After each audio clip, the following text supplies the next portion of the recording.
So what is your favorite metric that you do get from Pro AI? I think it's a good question. I think it varies by age. So, the younger guys, I like to see really how their torso is moving. So maybe if we get their hip speed, etc., their torso, how that's kind of moving is whether it be 3.8 miles per hour or 4 miles an hour, whatever the case may be. As we get a little bit more towards the older guys, I really start looking for the data about how the external to internals really moving, where they're making that energy, how fast the arm's moving. And I also like to use the graphs and make sure that the peak is right before, at certain areas, like some, so we'll look for where the hips are in relation to foot strike, and then how much energy is being produced at max external. And then I also want to see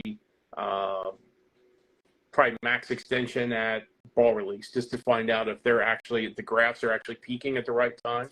Yeah. Because the score, the 100% efficiency and all that stuff can be kind of misleading, but we want to actually see when the body is really making the most energy and is it making it at the right time. So a lot of the numbers up there are great. They have their version of, the hand speed and all that stuff. And it all works really well. And I tell clients all the time, I said, not one of these pieces of information means a whole lot to me, but all of them together do. So, when we kind of piece everybody together, we have to go, okay, that makes sense. If a kid's coming in and he's 6'4", 230 pounds, but he's throwing 75 miles an hour, but he's only got 20 degrees of hip to shoulder separation, well, there's a clue, so it doesn't tell you the whole story. But then you start putting them all together. If their deception's wrong or off because they're opening up their front shoulder so soon, they're showing the ball to the hitter. There's a lot of indicators there. I tell you what, I do use a lot to make sure that we're heading in the right direction. More so probably the last 6 months. We really kind of look at that torque. We want to make sure that newton meter of torque are in line with how old they are, how big they are, how hard they are, throwing.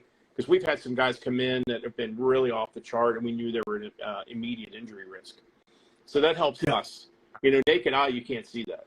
That helps us get them into a better throwing program. And honestly, that's where we really want to get into better motor mapping and motion mapping for them, so they have a better throwing pattern to work with. But that is a really good. I think it's probably saved a half a dozen or so kids here in the last just even a few months have come in with super high torque numbers on their elbow, and it just probably wasn't safe. So we're able to help them immediately.